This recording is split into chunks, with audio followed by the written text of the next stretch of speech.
ada gambaran. Maaf Pak, kalau yang perempuan ini nggak mau, ada satu perempuan nggak mau ngelayan tuh diseret gini loh Mbak.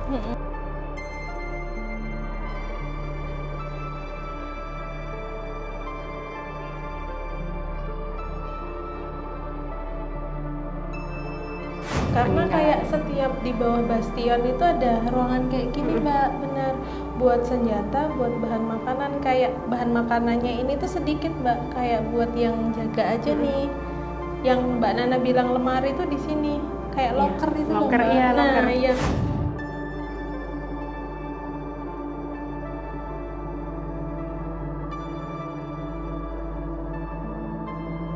Maaf, yang aku dapat nih Mbak, bahwa ketika lagi ada penghancuran pakai meriam, ketika VOC ini ada yang posisi ada yang mandi. Iya, ada. Dan itu teng. Iya, memang bem gitu kan? Tepat di situ. Jadi makanya aku ngeliat di sini tuh kayak ada jembatan. Tetapi kayak hancur gitu, gitu.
Assalamualaikum warahmatullahi wabarakatuh. Nah, dengan jurnal Intan Indigo, Napaktilas, dan ingin menyelusuri sejarah-sejarah yang ada di Nusantara. Tepatnya sekarang kita berada di hampir ujungnya Pulau Jawa dekat Sumatera. Iya, betul. Banten. Di Banten. Di Banten. Dan di mana sekarang kita sedang berada di Banten dan letak posisinya ini ada di Keraton Surosoan. Nah, ini tuh kerajaan pertama yang ada di Banten. Di Banten oleh Sultan Hasanuddin ya. Sultan Maulana Hasanuddin. Iya benar dong, Sultan Maulana Hasanuddin. Komplitnya. Dan yang aku lihat dari segi arsitektur ya Mbak ya, memang ini itu bukan antara peralihan agama atau apa enggak, tetapi aku melihatnya memang bangunan ini sudah termasuk yang era kesininya nih Mbak. Abad ke-17. Abad 17 ya. Kali ini aku bener. Deg-degan ya Mbak. Deg-degan. Tahunnya 1527 sampai 1570. Berarti sudah masuknya VOC. Iya, masuknya VOC. Pantes Mbak. Ada campur ya, ada Belanda-Belandanya ya. Dan memang karena aku juga baru tahu Mbak di sini itu ada kerajaan gitu kan. Tapi memang sebelum aku melakukan penelusuran atau napaktilas ke sini itu aku kan sering liburan ke sana Mbak. Tapi aku ngerasa kok banyak ada yang tentara-tentara atau apa gitu. Itu dari mana? Dari mana gitu kan. Terus ada maksudnya hembusan angin itu Sultan Hasanuddin. Aku berpikirnya Sultan Hasanuddin yang pahlawan. Kan beda, ada kan. Iya, ternyata itu beda, dan beliau itu Sultan Maulana Hasanuddin itu beliau adalah raja yang ada di sini. Iya, raja pertama di Banten, putra dari Sunan Gunung Jati. Oh, masih ada Wali Songonya ya? Iya, betul. Gunung Jati kan Cirebon ya? Berarti jauh juga ya ke sini. Iya. Dan itu memang beliau juga yang aku baca bahwa juga untuk penyebaran agama Islam. Dan ini tuh seperti rumah ya atau kawasan yang memang aku merasakan ada dua nih Mbak. Rumah dan ada juga perebutan di sini. Bahkan betul. Ada bombardir lah bahasanya gitu. Dan ternyata setelah aku pelajarin lagi dari yang tadi aku di sini kan memang ada sempat sedikit flashback. Ternyata pas aku tanya-tanya dan aku baca artikel bahwa di sini juga sempat ada penghancuran 2 kali. Apa? Iya, 2 kali Mbak. Yang pertama itu perang saudara, yang kedua itu benar-benar di bumi hanguskan oleh Belanda. Oh iya. Gitu. Jadi yang terakhirnya itu lebih gitu. Iya, karena benar-benar hancur Mbak. Kalau yang kedua itu memang hancur total. Dan memang untuk perang saudaranya sendiri memang agak menyakitkan ya, dalam mereka kata perebutan. Perebutan memang. Perebutan yang ada di sini. Dan 1680 Mbak kalau nggak salah. 1680. Dan yang terkenal itu mungkin masih ada hubungannya dengan pembuatan anyar dan pepanarukan nih Mbak. Pastinya di pelajaran sejarah anak SD, SMP, SMA, bahkan di pelajaran-pelajaran sejarah lainnya itu terkenal Jenderal William Daendels. Ya. Dan memang itu aku terasa kenapa? Karena saat tadi jalan itu banyak yang lagi kayak maku-maku batu, terus perjalanan itu. Tapi memang ada sesuatu buat aku yang menarik mungkin nanti yang akan bisa diceritakan. Itu arah ke sini ya Mbak, artinya yang kegiatan maku-maku batu itu bukan di area keraton ini kan, di luarnya. Oh. Tapi memang beliau itu sebenarnya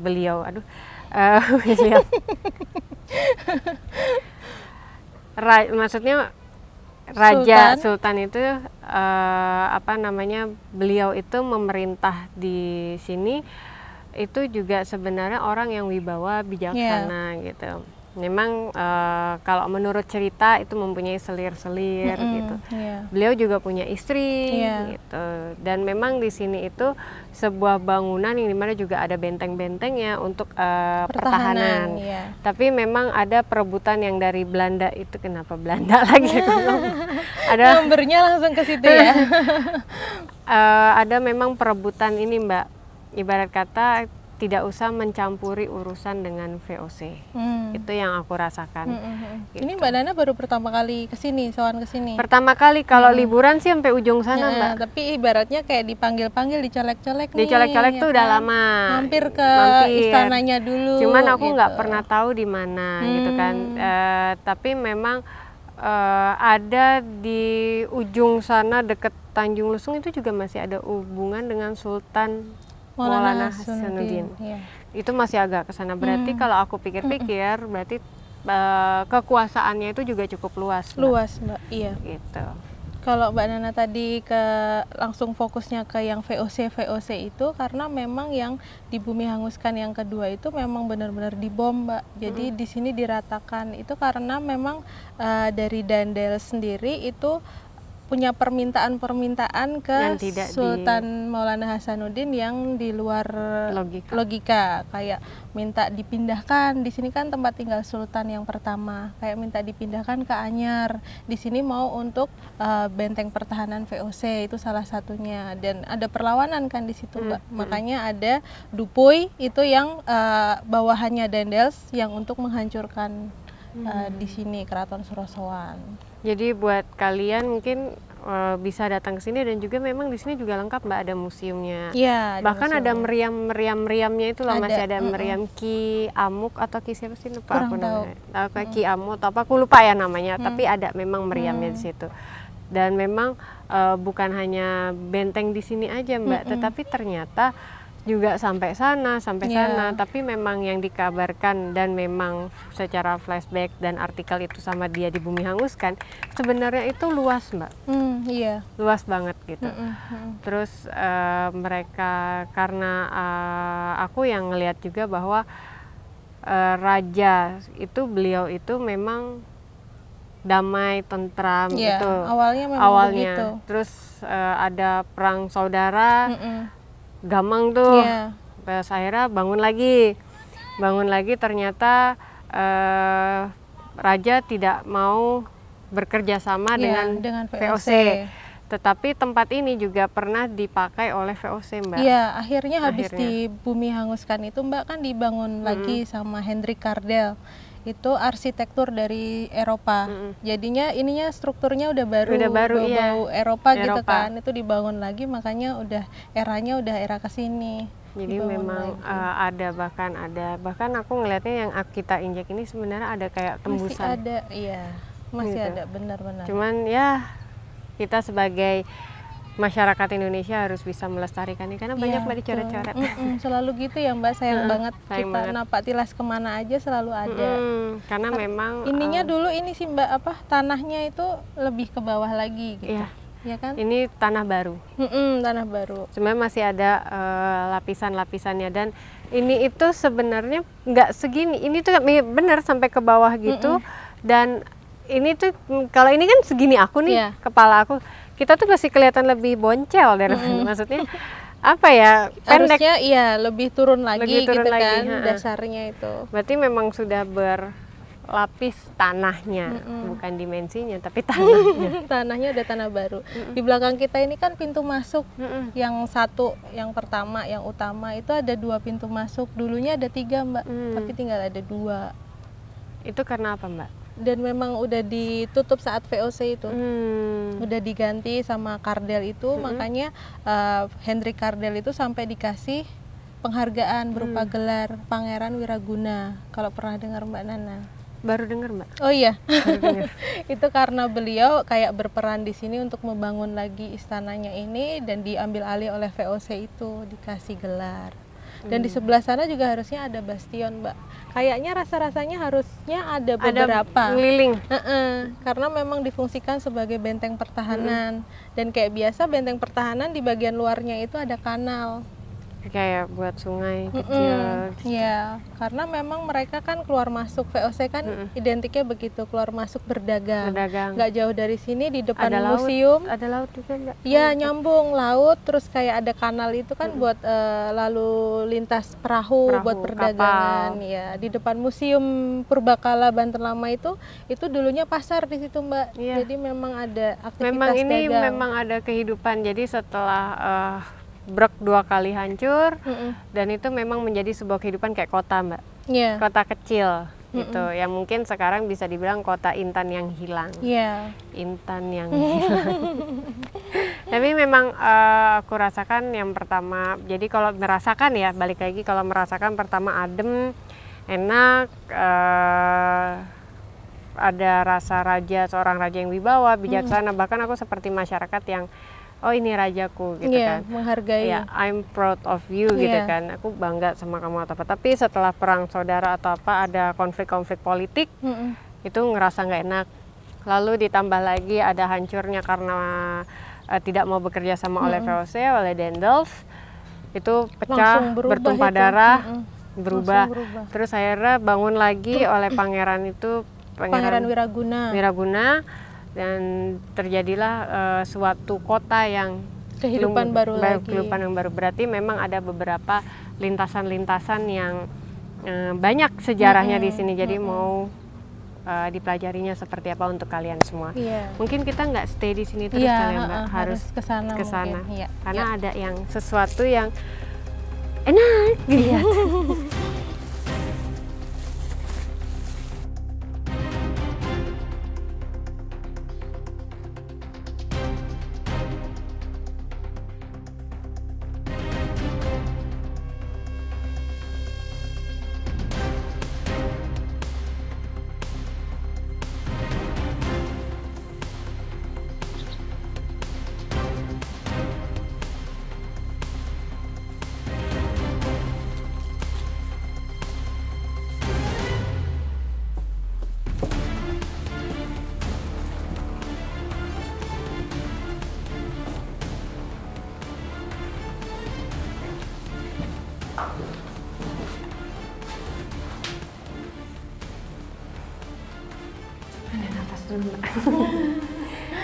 Nah sekarang ini kita udah kasar, kalau dulu tuh ini ruang bawah tanah, ya nggak sih Mbak? Kalau menurut aku sih gitu.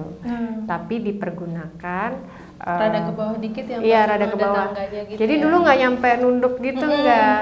Ini udah ketutup. Ke bawah banget gitu. Ini udah ketutup dengan tanah. Gitu. Jadi ini dipergunakan untuk bahan makanan, terus nyimpan senjata. Jadi ini tuh kayak gudang gitu. Ini yang aku rasain di sini. Kalau Mbak Intan sendiri gimana? Iya, karena kan kita masuk tuh kayaknya di situ ada pintu Mbak, kayak lumayan berat sih buat digeser pintunya. Aku nggak tahu itu dari apa, tapi kayak lumayan gesernya tuh nggak kayak yang kita buka pintu gitu, nggak. Terus ada kayak penghalangnya gitu? Ya, ini loh Mbak, apa sih ininya? Kayak serorogan? Ininya besar begini, masuk begini. Nah sebelah ini kan tangga ya Mbak, itu di atas kita bastion. Kayaknya dulu persis di atas kita bastion. Jadi memang kayak kita tadi sempat ngobrol ada lalu lintas aktivitas mereka para penjaga yang naik turun dari tangga ke sini. Karena memang di sini dulu kayak ada kotak-kotak peti gitu loh Mbak, yang memang buat senjata. Di situ ada kayak peti besar gitu. Di sini juga ada. Dan memang di depan situ bukan hanya pintunya aja yang berat Mbak, tetapi dijaga oleh dua tentara ya, gitu. Sini ya Mbak. Dan memang kalau mungkin zaman sekarang itu pakai sidik jari kalau mau masuk. Kalau di sini itu kayak akses masuknya tuh kayak mereka ada logat apa, aku nggak ngerti ya, itu yang tadi aku rasain. Semacam kayak masuk sini tuh nggak sembarangan, kayak harus ada passwordnya nggak sih gitu. Buat masuk ke sini. Di situ kotak. Dapat nggak Mbak ininya? Flashback suasana di sininya. Dapat. Dan pas mereka ngambil itu sebelah sana kan senjata. Dan memang ini ada kayak lemari serta aku ngelihat ada kayak bom gitu, bukan bom, batu yang untuk meriam itu, kecil-kecil gitu di situ. Dan senjata mereka peluru meriam peluru meriam, dan senjata mereka belum terlalu canggih seperti sekarang. Jadi senjata mereka masih yang panjang itu kan, dan itu disimpan di situ terus Mbak. mereka tuh kayak masukinnya tuh yang lewat sini, bukan yang segini. Ada yang gini tapi ini hanya punya petinggi aja. Kalau yang maksudnya masih yang tentara-tentara yang masih bawah itu masih yang sederhana banget gitu. Jadi mereka lalu lalang gitu. Terus kalau yang aku lihat lagi bahwa di sini kan tempat makanan juga. Pada ini bukan cuma hanya satu aja ya di sini, tapi ada yang di sana juga. Di sini juga. Jadi mereka kalau aku rasa tuh banyak gitu loh Mbak. Tapi yang untuk sekarang ini yang terlihat di zaman sekarang itu cuma ada ini aja. Iya gitu. Betul. Iya. Karena kayak setiap di bawah bastion itu ada ruangan kayak gini Mbak, bener. Buat senjata, buat bahan makanan. Kayak bahan makanannya ini tuh sedikit Mbak. Kayak buat yang jaga aja nih. Yang Mbak Nana bilang lemari tuh di sini. Kayak locker itu loh Mbak. Nah iya, karena kalau lemari kan bayangannya mungkin besar ya. Ini locker kecil-kecil gitu di sini. Nah, kalau yang untuk di zaman yang agak mundur lagi sebelum dihancurkan oleh VOC dan sebelum perang saudara, itu bahwa di sini tuh sebagai kayak taman biasa aja, belum dipergunakan seperti belum ini, ada belum ada. Seperti ini. Jadi ini tuh adalah bangunan dari VOC itu sendiri. Gitu. Karena memang dari energinya adem, maksudnya nggak ada sesuatu energi yang negatif, nggak ada di sini karena memang untuk aktivitas itu. Cuman memang ya senjata apa untuk perlindungan mereka dan untuk isi perut dari bahan makanan untuk isi yang perut penjaganya di atas. Tapi memang dapurnya agak jauh. Gitu. Tadi ini untuk makanan-makanan yang mungkin sudah direbus, sudah apa itu sini. Kayak yang siap untuk dimakan gitu loh di sebelah sini. Gitu. Mungkin kita bisa beralih ke tempat lain. Kita harus muter Mbak. Ini luas loh Mbak. Anggap aja rumah sendiri.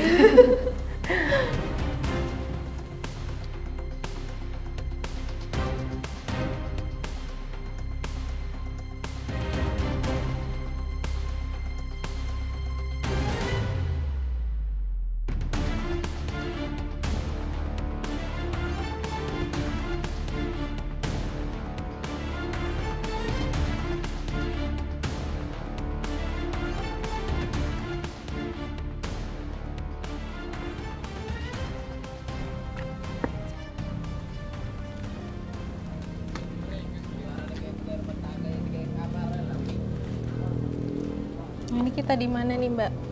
Pentirtaan ya Mbak kayaknya. Di kolam Mbak. Di kolam. Sekarang yang terlihat. Kolam. Tapi bahwa kalau yang aku lihat bahwa di sini kayak tempat mandinya raja ataupun ratu. Gitu. Jadi punya tempat tersendiri. Iya. Karena ada beberapa pentirtaan di sini ya Mbak, kayak sendiri-sendiri. Yang ini khusus raja sama ratu. Ada lagi yang untuk selirnya. Iya. Dan kebetulan memang di saat penghancuran 2 kali itu ini nggak hancur Mbak.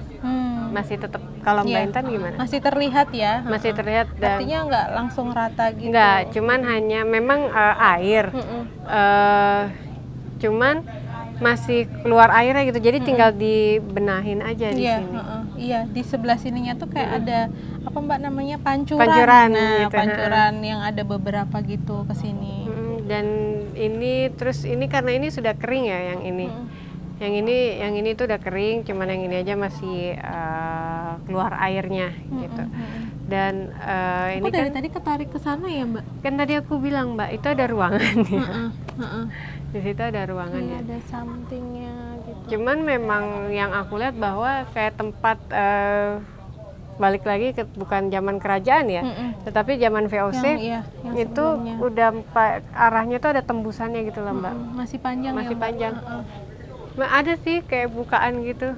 Cuman karena agak sempit. Dari tadi jalan ke arah sini itu kayak yang kita tuh di atas bangunan ya Mbak, masih nginjek-nginjek batu bata yang kayak gini. Jadi belum sepenuhnya diuruk, belum sepenuhnya dieskavasi, belum ketemu. Iya. Aku bilangnya uruk. Ya begitulah. Cuman memang kalau memang seharusnya sih di sini lebih rapi lagi lah ya. Tapi ya sudahlah. Tapi setidaknya bersih kok di sini. Dan jadi di sini tuh kayak ada tempat duduk-duduknya gitu loh Mbak. Kan dari raja habis mandi. Dari batu itu loh Mbak, dari batu bata. Batu-batu agak licin. Yang buat duduknya. Raja-raja tuh kalau zaman sekarang mungkin kalau di Osin itu kalau orang mandi air panas kan duduk-duduk situ. Nah itu gambarannya hampir seperti itu. Jadi terkadang raja juga sering mengajak ratu untuk bermandi di sini, bukan selir ya, tetapi ratu. Di sini ratu. Karena kalau selir itu tempat mandinya beda lagi.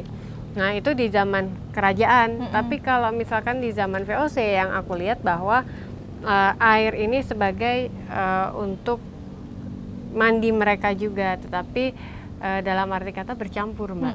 Iya, gitu. Nyampur banget kayak di sini tuh kayak aku tuh kayak milah gitu loh Mbak, layer yang mana nih, karena ketarik yang di situ tuh itu kayak ada aktivitas keluar masuk ke sini ya Mbak, kayak bawa sesuatu gitu, yang kayak laden gitu loh Mbak, kayak laden itu ngelayanin pelayan. Nah, pelayannya laden. Nah yang Mbak lihat ini yang melayani ini, maaf Mbak, raja atau para pejabat-pejabat tinggi zaman VOC. Kalau aku ngelihatnya pejabat-pejabat tinggi. Kayaknya zaman VOC. Jadi memang perempuan-perempuan yang dipergunakan untuk melayani mereka. Iya, karena memang keluar masuknya itu beda sama yang tadi. Kalau yang tadi tuh kayak rasanya memang ini tugas aku, memang untuk berjaga di sini. Kalau ini tuh kayak ada rasa takutnya, ada rasa kemerungsung, tau nggak? Kayak tergesa-gesa gitu loh Mbak. Kayak tergesa-gesa, kayak yang harus cepet nih, kayak takut salah, kayak gitu loh Mbak. Dan yang dilihat itu yang keluar masuk, kalau aku ya ngeliat yang keluar masuk. Jadi ini sini tuh ada tangga Mbak. Ada tangga. Ada tangga. Selalu sama. Kita WA-an ngomong sama ini sama. Jadi ada tangga. Ini tangga ke sini dan turun, dan di sini tuh banyak pejabat-pejabat tinggi Belanda ada di sini gitu kan, pada duduk di sini. Terus yang keluar dari sana itu perempuan. Iya, perempuan yang bukan usia-usia tua, tetapi usia-usia remaja-remaja. Iya, belasan tahun Mbak. Belasan tahun, dan mereka menjadikan tempat ini sebagai untuk bisnis gelap. Iya. Gitu. Makanya ada rasa takut itu tadi, kayak takut salah, kayak yang harus tepat waktu nih, nanti aku bawa ininya tuh harus nggak salah gitu, keluar masuk ke sini. Iya gitu. Jadi beloknya ke sana ya Mbak. Iya. Beloknya ke sana kayak ada lorongnya, ada bukan lorong sih, apa sih? Kayak jalan. Tetapi memang dindingnya. Jadi gini, yang aku kasih gambaran ya, bahwa ini dinding. Jadi memang diterangin oleh lilin. Lalu mereka berjalan membawa tadi kayak buat melayani para VOC, bahwa mereka membawa handuk-handuk hangat, handuk putih yang digulung itu, handuk-handuk hangat, karena memang air yang keluar ini bukan air hangat, enggak, tapi air yang ya adem lah, sejuk gitu, natural gitu, dan dulu masih bisa untuk diminum, gitu. Tetapi kalau mereka tidak maaf nih, ada gambaran, maaf Pak. Kalau yang perempuan ini nggak mau, ada satu perempuan nggak mau ngelayan tuh diseret gini loh Mbak, dan itu dia nggak mau. Tetapi kenapa dia diseret seperti itu? Dia ini karena sebenarnya tujuan perempuan ini udah salah Mbak. dalam arti kata dia ingin memberitahu rahasia dari keraton di sini. Kayak mata-mata gitu. Mata-mata, tetapi dia malah dipergunakan. Jadi selain dia mata-mata, dia juga dipergunakan. Jadi dia salah jalan, gitu. Tujuannya dia ingin mungkin ingin survive, ingin bebas, tetapi akhirnya dia sendiri yang kena. Itu yang tiba-tiba tadi set gini aku, Mbak. Iya, itu kayaknya sama deh, Mbak. Yang ini nggak pakai kain. Pakai kain kayak bentuk kemben gitu. Terus pakai jarik, terus makanya dia tuh kayak buru-buru ke jalan ke sananya tuh kayak yang buru-buru, takut salah. Itu tadi, satu itu tadi yang narik. Kayaknya itu orang yang sama yang Mbak ceritakan. Orang pribumi kan? Pribumi. Orang pribumi dan anaknya ya cantik lah, Mbak. Anaknya masih cantik. Muda belasan tahun, masih belum ada 20 tahun. Belum, masih muda banget, malah kan belum 17 tahun, masih di bawah umur. Iya. Dia tanpa alas kaki, Mbak, kayak yang bawa buru-buru tergesa-gesa ke sana tuh. Bener, dan ya iya, kayak gitu. Jadi antara ini setengah nih, Mbak. Gitu, jadi memang dia ini kan kalau mau komunikasi di sini, Mbak, ngeri.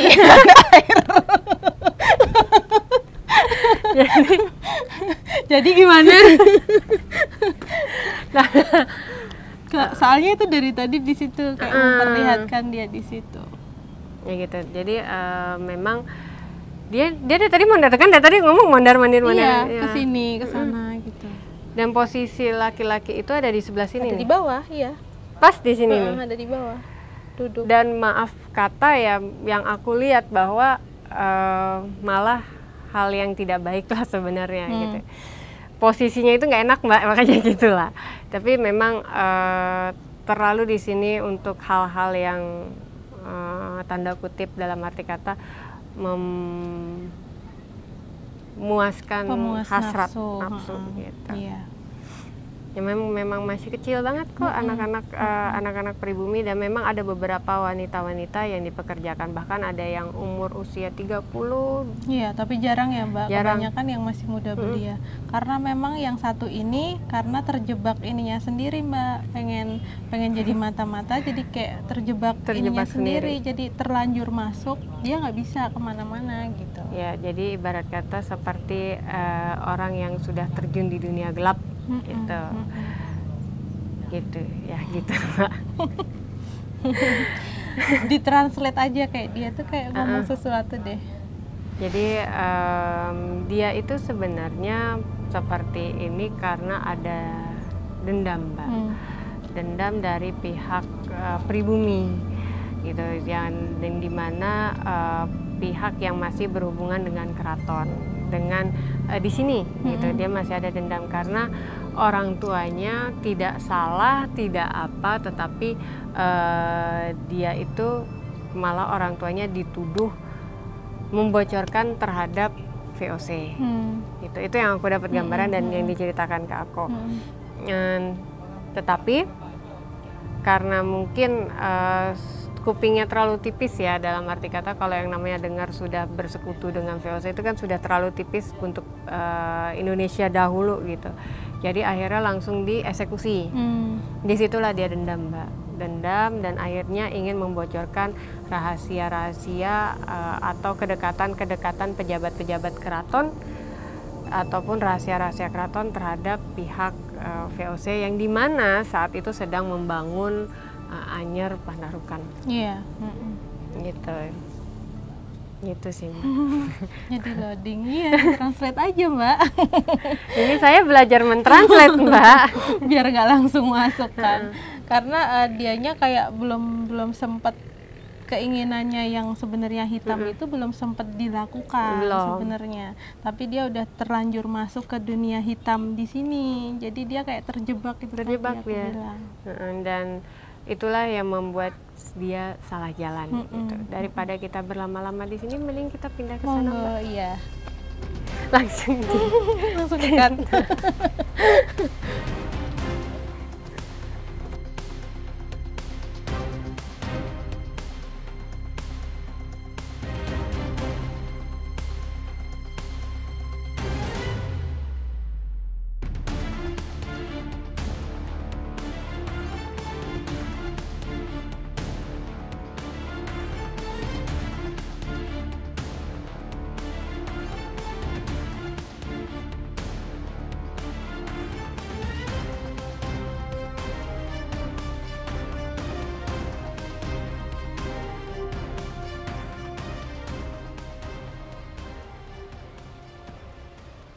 pentirtaan yang lain selain yang tadi tuh Mbak ini. Atau disebut juga sendang ya Mbak? Iya, bahasanya orang sekarang sendang. Dan ini memang luas banget Mbak, dan banyak untuk pertama kali pasti aku ceritakan yang zaman kerajaan itu memang banyak selir-selir, dan bahkan selain selir juga orang-orang pilihan yang dalam arti kata yang disayangin oleh raja. Gitu. Jadi mereka di sini tadi sempat aku ada ini suara air ya Mbak, kayak apa mereka kayak menunjukkan memang lagi main air, bukan lagi mandi enggak ya Mbak, tapi kayak berendam main ini. Tangannya sama main-main air begini. Jadi, main-main air gini terus kayak dilempar-lempar gitu, dan sampingnya mereka tuh kayak ada sabut, nggak tahu sabut apa tuh, kayak buat gosok badan gitu. Ya memang dari tadi aku dengar memang ada ininya juga Mbak, dayang-dayang ya, orang-orang kesayangan yang biasa saat itu melayani raja dan istrinya itu di sini. Tapi ada satu Mbak yang apa biasanya tuh di situ tuh Mbak, itu kan ada tangga ya, 1, 2 ada tangga, di deket tangga itu biasanya memang munculnya itu peralihan dari maghrib ke atas malam itu sosoknya mermaid Mbak. Itu aku udah berapa kali datang ke sini itu dianya muncul. Kalau sore gini memang nggak nampak. Tapi kalau di flashback sebenarnya itu ada. Aura-auranya ada Mbak. Auranya ada. Cuman memang dia munculnya nanti gitu kan. Belum, nggak pakai jam ya. Di atas maghrib kan, lebih ke malam gitu. Itu aku rasa-rasanya yang mermaid itu memang asli sih Mbak, maksudnya bukan memang udah dari dulu. Dari dulu karena secara usia tuh tua, sepuh gitu, dan memang perwujudannya ini asli mermaid, bukan yang kayak misalkan siluman, jadi-jadian gitu enggak. Itu memang ada di sini. Dan memang sudah dari dulu, dan perwujudannya itu bukan yang memanipulasi, bukan yang sesuai pikiran tiba-tiba jeng-jeng dia gitu, enggak. Tetapi memang beliau ini wujud aslinya seperti itu. Waktu-waktu peralihan. Waktu Jadi lebih ketemunya mungkin kalau kita kesininya habis maghrib ke malam itu ketemu. Beliaunya sepuh tapi tampilannya seperti mermaid pada umumnya ya, cantik. Memang di situ Mbak. Aku nggak pernah ngeliat ada di tempat lain di tangga. Cuma memang hawanya berasa, aura-auranya ada ya. Kalau sekarang memang lebih ke selir dan dayang-dayang. Dan yang aku rasakan tuh kayaknya karena ini bulan September, kayak September ceria banget gitu. Jadi kayak memang mereka main gitu, ada yang lempar-lemparan, terus sambil ketawa-tawa dengan ini yang masuk ke ini aku tuh sambil mereka ketawa-tawa, mereka tuh kayak wah bahagia banget. Dan maaf yang aku dapat nih Mbak, bahwa ketika lagi ada penghancuran pakai meriam, ketika VOC ini ada yang posisi, ada yang mandi. Iya ada. Dan itu Iya memang bem gitu kan. Tepat di situ. Jadi makanya aku ngeliat di sini tuh kayak ada jembatan, tetapi kayak hancur gitu, gitu. Dan ketika meriam itu dilontarkan untuk menghancurkan berapa hektar di sini, ada yang di sini mandi juga, dan itu menghantam. Jadi kan ini terus air kan keluar tuh, dan posisi itu pada berhamburan, dan ada satu korban yang kena gitu. Tapi memang yang lainnya luka-luka dan sempat ada kabur gitu. Tapi kabur pun juga tidak bisa lari dari meriam-meriam itu. Jadi mereka lari sini, ini hantam. Iya, karena bertubi-tubi kan itunya. Nah, dayang-dayangnya ini selain memang selirnya itu juga sering memang melayani raja yang di ruangan kamar, kamar sama ruang tamu situ. Pelayan-pelayan yang memang sering di situ sama di sini, Mbak. Dan jalannya itu raja-raja dayang-dayang itu kayak cepat, berbeda dengan yang tadi. Dengan penuh ketakutan, tapi ini dengan penuh kesungguhan hati mereka untuk mengabdi kepada seorang raja. Iya benar. Gitu. Dan bawaannya itu bukan bawa handuk, bukan bawa peralatan tanda kutip, bukan, tetapi kayak pisang, makanan gitu. Jadi perjamuan yang enak gitu. Beda dengan Yang sebelah beda ininya, apa layernya beda. Terus mereka tuh kayak centil-centil gitu loh Mbak, yang ketawa hahaha, terus suka bercanda sesama dayang-dayang selirnya itu, sesama suka centil. Sampai sekarang makanya memorinya mereka sering ada di sini nih Mbak, ya kan? Berkerumun, jadi ada beberapa. Dan kalau Ratu, terkadang karena Ratu tuh humble ya menurut aku, dan bukan yang seperti arogan menunjukkan aku nih seorang ratu. Nggak ada itu nggak ada, tapi dia itu menciptakan diri dia, aku adalah sama seperti kalian gitu. Dan ketika di sini pun Ratu pernah mandi di sini Mbak, aku merasakannya di sini itu sambil kayak disisir, terus kayak nyuci rambut kayak di salon gitu lah Mbak, kayak gini gitu. Itu yang aku lihat dan aku rasain, tapi nggak tahu deh kalau sama Mbak. Jadi kayak ratunya itu ada di sini, terus mereka yang beberapa itu lebih dari 3 itu ada di belakangnya ratunya itu melayani. Mereka memang dengan senang hati, nggak ada keterpaksaan, terus memang melayani dari hati. Terus mereka kayak yang bercanda pun nggak ada yang dimarahin atau gimana, itu nggak ada. Nggak ada batasan buat mereka gitu. Tapi kalau misalkan balik lagi ke yang kesininya, itu kayak pribumi atau rakyat-rakyat Indonesia saat dulu, masyarakat dulu itu penuh keterpaksaan. Jadi ada 2 rasa yang aku rasakan di sini. Rasa bahagia, lalu hancur seketika, lalu hancur lagi gitu. Jadi yang lebih kuat itu adalah rasa keterpaksaan, rasa benci, rasa marah itu lebih kuat. Yang lebih dominan di sini ya. Gitu. Karena memang masanya kan yang bahagia dulu nih Mbak, sebelum yang diberantakin itu tadi. Itu sebelah sana itu kan kamar-kamarnya yang dayang-dayang sama selir itu Mbak. Sebelah situ. Dan di sebelah, jadi ada dapur. Kalau aku di situ Mbak, dapur di panjang sana. Ya di sepanjang situ ada dapur memang. Sini dapur, terus sini kamar-kamar Mbak. Terus kayak mereka tuh kalau raja manggil itu kadang di depannya raja itu kan ada kayak hulu balang ya kalau bahasanya. Jadi manggil, terus mereka tuh kayak udah jam, misalkan udah mau matahari terbit tuh pada sibuk banget masak-masak gitu dengan keterampilan tangan mereka gitu. Nah itu nanti dari situ ke situ Mbak alurnya. Karena memang di situ ada ruang utama, ada ruang tamu, kayak tempat ruang rapat juga di situ Mbak. Terus yang kamar utamanya di situ. Kamar raja dan ratu. Iya, makanya kita tadi di situ beda yang didapat layernya. Waktu ke situ ada yang perempuan tadi dominan. Kalau di sini kan kayak langsung diambil alih. Dan memang kalau yang sebelah sini, karena kenapa VOC lebih banyak di sana? Iya. Di sana. Iya. Dibanding di sini. Walaupun ini pemandian ya, tetapi mereka tidak menggunakan air ini untuk pemandian. Nggak tahu kenapa kalau sebelah sana. Maka kenapa itu ada pintu itu loh Mbak? Ya, yang menuju ke sana, benar. Dan kita mau mencoba mendekat ke... Mungkin ke situ Mbak. Sana.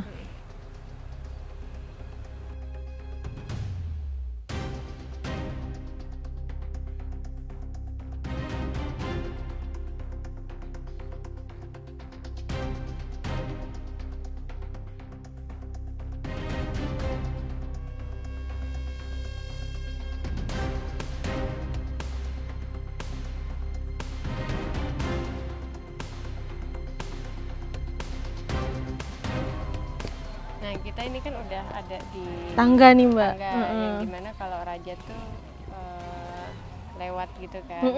Saat ini aku ngerasa kayak raja lewat dan ngeliatin kita gitu, nih ya kan.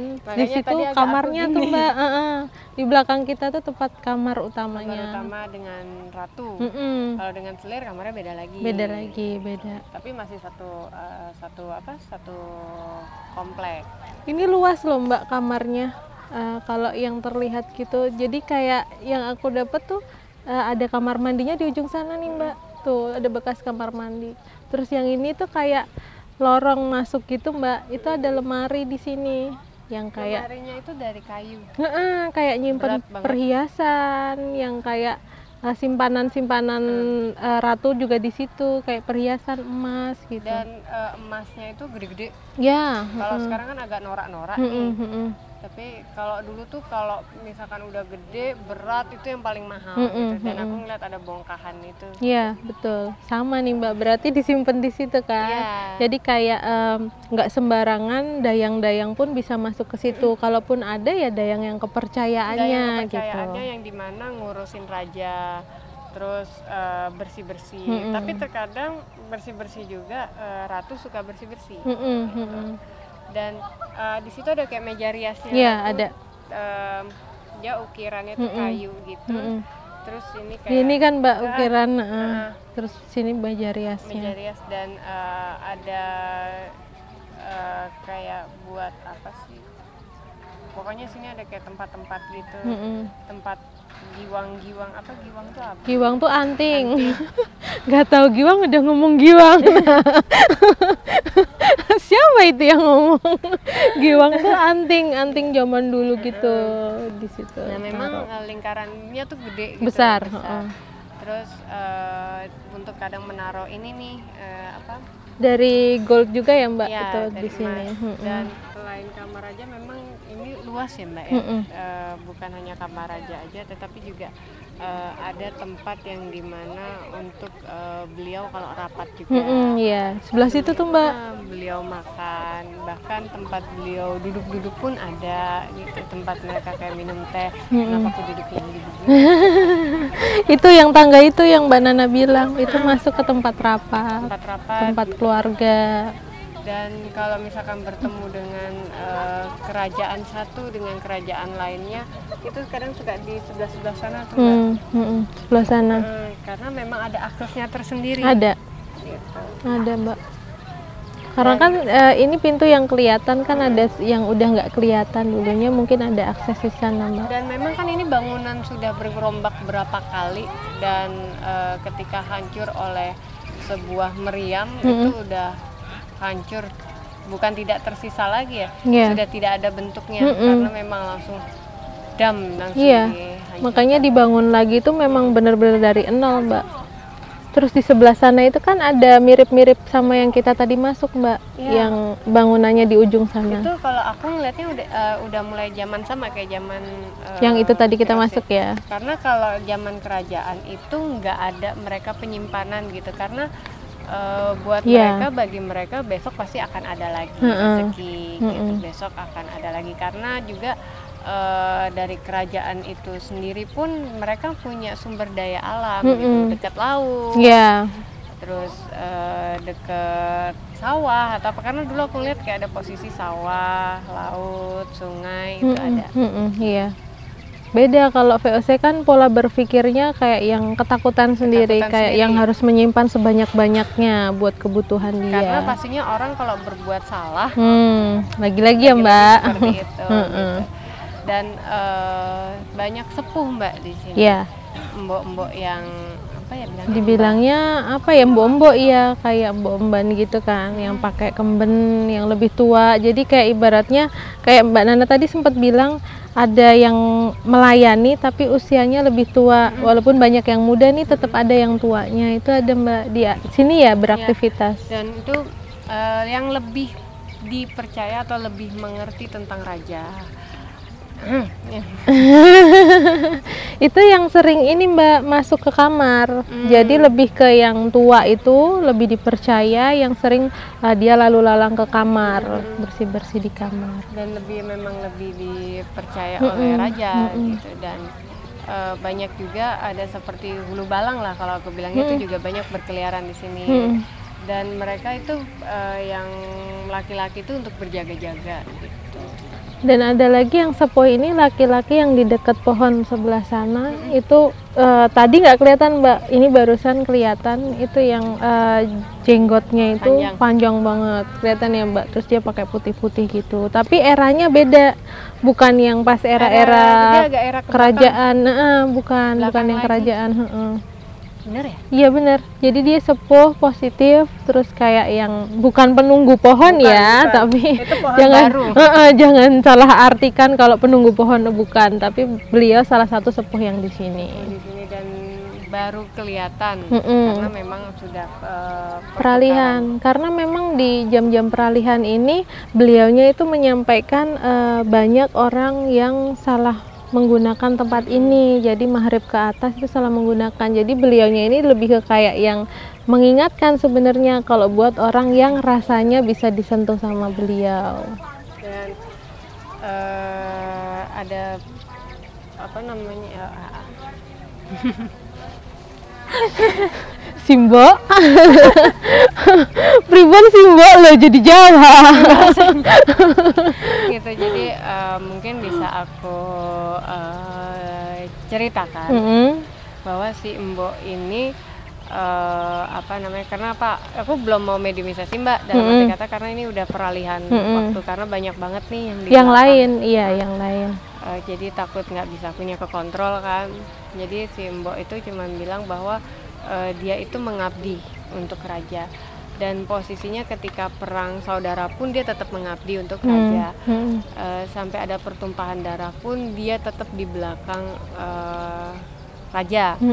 Dan sampai pada akhirnya VOC datang, Mbok itu sudah diiming-iming oleh VOC bahwa untuk ayo dong ini untuk bicara sama raja, untuk bicara sama raja gitu. Tapi kan kayak ibu sama anak ya, jadi si ibaratnya Mbok sama raja ini tuh kayak si Mboknya ini tuh melindungi rajanya, kayak rasanya tuh seorang ibu sama anak, padahal bukan. Gitu. Nggak ada sama sekali darah. Nggak ada. Kalau turunan Adam atau yang satu darah dah itu. Iya, tapi itu kayak ada rasa sayang seperti sama anak, mengabdi saking mengabdinya. Karena beliau juga beliau itu tidak punya keluarga, tidak punya suami, suaminya juga sudah meninggal, anak-anaknya sudah tidak ada juga. Jadi beliau hidup sebatang kara gitu, dan akhirnya ngabdi sama raja gitu. Memang dari muda Mbak ngabdinya itu, sepertinya udah lama. Udah lama beliau mengabdi dengan raja gitu. Dan beliau pun mengatakan bahwa ya tadi seperti aku bilang, diberikan iming-iming kalau nanti hidup mereka enak apa ini. Nggak mempan. Sampai pada akhirnya ketika ini dibombardir, dia itu menyelamatkan raja dan dia yang tertimbun sendiri. Iya, kayak makanya kayak seorang ibu sama anak, kayak yang lebih baik dia yang nggak ada daripada yang raja ini kenapa-kenapa kayak gitu. Terus tadi kan pas kita duduk-duduk tadi tuh Mboknya kan juga suka duduk-duduk di situ, suka kayak yang cerita-cerita, nemenin cerita Mbak, nggak kayak yang majikan sama pelayan itu enggak. Suka nemenin ngeteh, ngobrol, kadang mijit-mijit kayak gitu. Iya. Dan memang beliau tuh duduk itu kadang suka duduk yang kaki simpo, kadang begini kayak orang tahiyat, kadang kayak gitu. Iya. Gitu. Dan ini ada sesuatu mungkin yang harus